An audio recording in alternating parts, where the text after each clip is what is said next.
العالمين اللهم صل وسلم وبارك على نبينا وحبيبنا محمد وعلى آله وصحبه أجمعين وبعد فهذه ليلة الجمعة ليلة عظيمة مباركة يسن فيها الإكثار من الصلاة على سيدي ومولاي رسول الله وعلى آله وصحبه ومن والاه من كل عمل صالح. This night of Jum'ah, it's a blessed night. A lot of barakah in this night. Increase your salah upon the Prophet عليه الصلاة والسلام and every good deed that you can think of.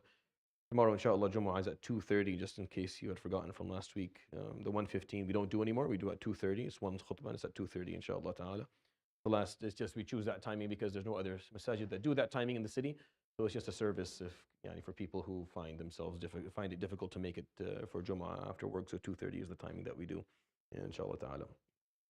And obviously Ramadan is most likely going to be Thursday. So Wednesday night we'll have our first night of Taraweeh.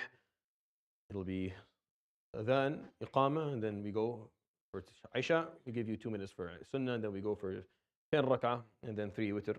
And we'll recite the Quran, inshaAllah ta'ala, if Allah subhanahu wa ta'ala gives us the ability within the 29 nights of Ramadan to come. The rest of the Ramadan program for us will be shared.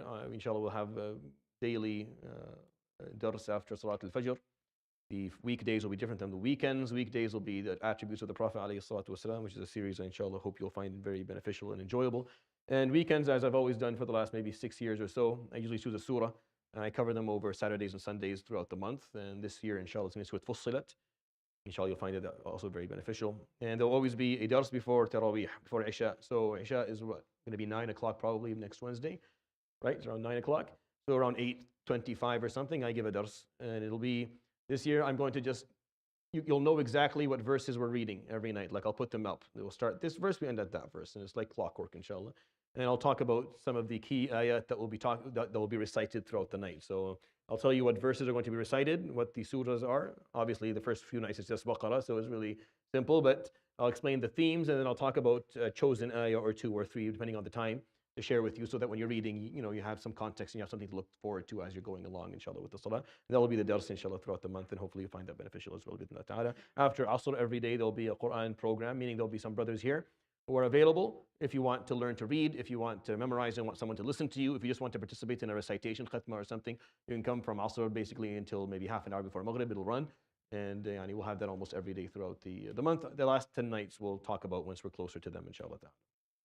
Just as a quick reminder. And tomorrow after Maghrib, I do a Ramadan prep in Arabic though. It's in Arabic. And then Saturday and Sunday are the second and third session of the Ramadan preparation series. And it'll be an English Saturday and Sunday. So you're welcome to show up for those as well. It's between Maghrib and Isha.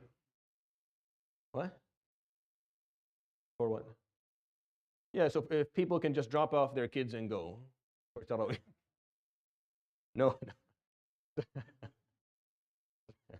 So for Taraweeh, we will have, inshallah, we have the space over there, inshallah.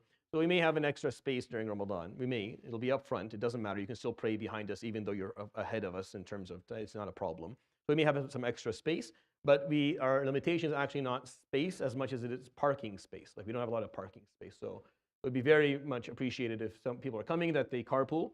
And if you're actually going to make it here, like last year was the first couple of nights were too, till now they give me a hard time with the first 4 nights of Ramadan. It's like a year later and they still talk to me about the first nights of Ramadan of last year, because it was very difficult. There was a lot of a lot of people came in. There was not enough space inside or in the parking lot. So honestly, if inshallah especially if some of your younger your son or your daughter and they're teenagers or they're high school or the university, they want to attend here. I want them to be here. I want them to learn and enjoy Ramadan. Try to make it earlier. Try to make it as early as you can. Like if you come at 8:50, you're not going to find a spot. Like 10 minutes, 15 minutes before, it's going to be. So consider coming to the beginning of the dars or maybe mid dars. You'll find something. You'll find and try to carpool so that there's more parking spots, because really it's parking space that we end up struggling with. There's just not enough space for everybody. So just something to think about, inshallah. We're looking forward to the month, honestly, with all the struggles, but we do look forward to it. We do love it. We do want to enjoy it with you, inshallah, and for you, for us to all embrace the month together and inshallah be closer to Allah subhanahu wa ta'ala as a group and kind of embrace that spirit. But also we have to kind of just keep in mind some limitations that we may have and how to kind of get around them. يروي الإمام ابن ماجه بسند حسن في سننه بسند حسن عن أنس بن مالك قال دخل رمضان فقال رسول الله صلى الله عليه وسلم. These are just Ramadan reminders, inshallah, just kind of as prep for Ramadan.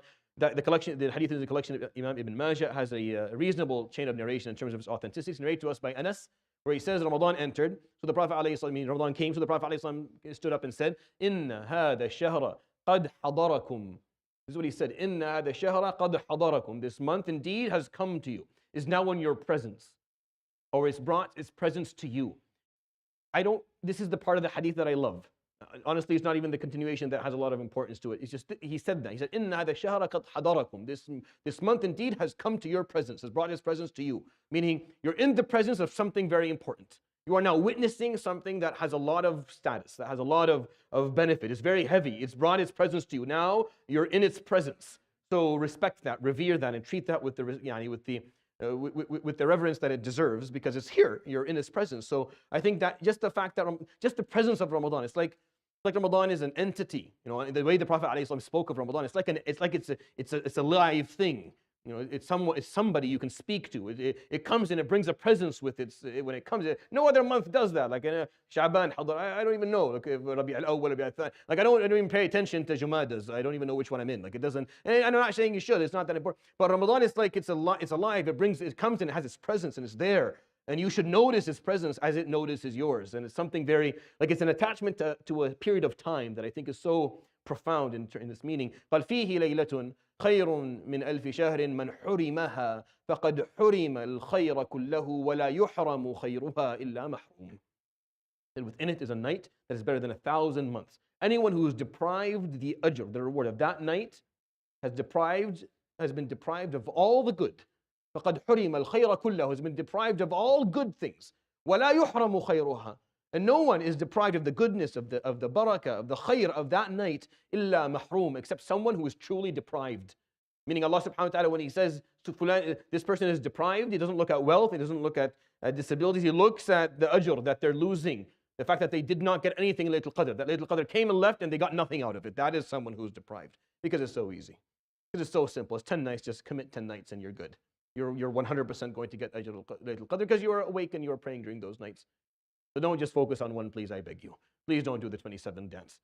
Please don't do this 27 jamboree. I know people, I love the 27th night. It's culturally very meaningful to me. I grew up in Syria. That was the night that, the shuyukh would come and there would be a little bit of but don't do that for your own sake of getting the ajr of Laylatul Qadr. Make sure that you attend and you commit yourself these full 10 nights. يروي الإمام ابن ماجه في سننه بسند حسن عن أنس بن مالك قال دخل رمضان فقال رسول الله صلى الله عليه وآله وصحبه وسلم إن هذا الشهر قد حضركم فيه ليلة خير من ألف شهر من حرمها فقد حرم الخير كله ولا يحرم خيرها إلا محروم. صدق رسول الله صلى الله عليه وآله وصحبه وسلم. سبحانك اللهم وبحمدك أشهد أن لا إله إلا أنت أستغفرك وأتوب إليك وصلى الله وسلم وبارك على نبينا محمد وعلى آله وصحبه أجمعين. جزاكم الله خيرا بارك الله فيكم. See you tomorrow inshallah. 2:30 is Jumu'ah inshallah. بارك الله فيكم.